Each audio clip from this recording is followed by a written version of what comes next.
Hello everyone! So today pala ay first day ng jobless day ko. Char!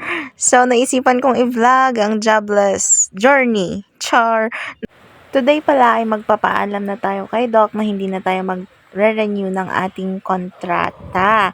So samahan nyo ako. Let's G! So idinaan na lang natin sa pa-cake ang ating thank you. Char! So, nahatid na namin yung cake ni Doc. Kasama si Sherlyn.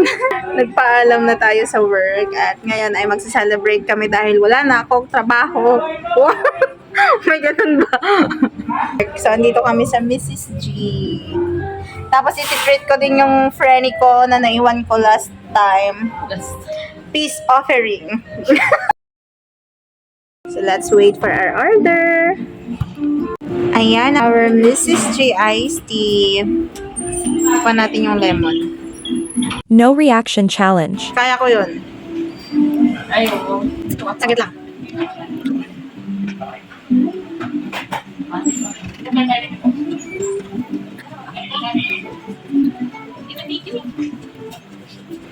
Pasado ba?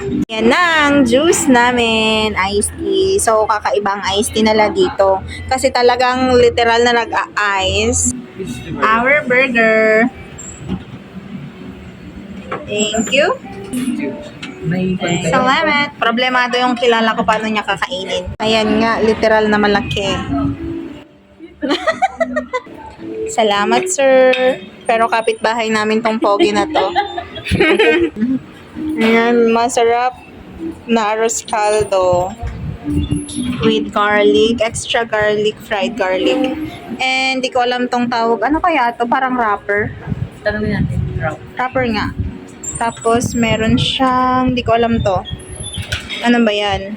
Ayan, kain na tayo. Tikman natin ang lugaw ng Mrs. G. Parang kailangan ko nang talian yung hair ko Wala score ko. Taste test. In fairness, masarap yung topping. So, ilagay na din natin yung extra na garlic. Kung maasin ka, maasin? Anong tawag sa mahilig sa maalat? Parang natulad ko, parang medyo hindi salty ito. Yung parang sakto lang talaga. Lagyan natin ng kamatis. Kamatis? Kalamansi. Mali-mali na. Tingin tayo ng patatas. Lulaki naman ng patatas nila dito. At di binalatan.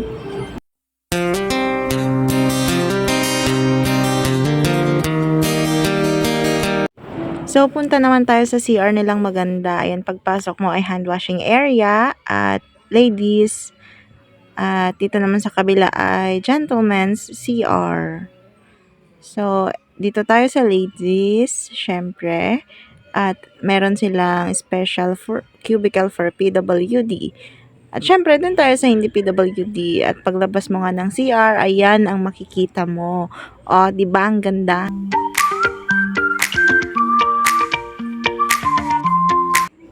Eto naman ang itsura sa harap. O, di ba baliktad tayo? Sa likod muna bago sa harap. Ayan. Yung aming sasakyan, andon sa gilid. Perks of having dog. Oh my God. Nakauwi na nga pala tayo at sabi na nga tayo ay bababa para mag-grocery. So, ayan. Antay ulit tayo. Antayin natin ang Disney Princess.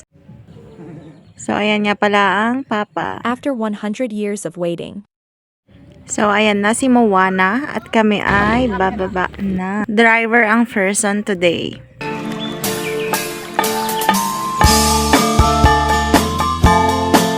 Oh, ayan.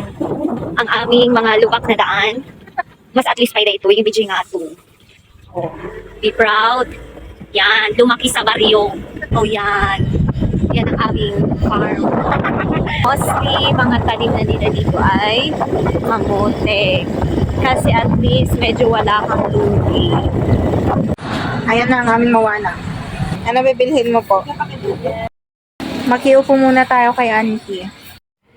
Ayan po pala si Auntie Anita. Siya ay magaling na negosyante. At mabait magpautang. Mostly. So, may tip si Moana. Ano di ko nam? Pag marami ganito, Oh. nasa likod piliin mo. Kasi mostly, nilalagay nila sa likod yung matagal pang expiration. Sa harap yung mag-expire na. Sigurado ka ba dun sa sinasabi mo? Mostly. Okay. Okay, noodles. Gusto ko yung orange, please. Ayoko yan. Orange. Yan. Yan, kung lang silang. Kasi yung mga bata ayaw nila. Para sa mga bata, para sa mga pamangkin. Pero may sakit ng pangtingin na ni Tagalog. Masakit Pero ang masakit ngipin. ang ngipin ng isa, kaya sigurado may ingit siya, baka iyak pa siya. Kung napansin nyo, wala kaming biniling mga sabon at saka shampoo at saka toothpaste. Dahil May naglibre sa amin, may nagbigay ng sabon. na madami. Ate Jenny.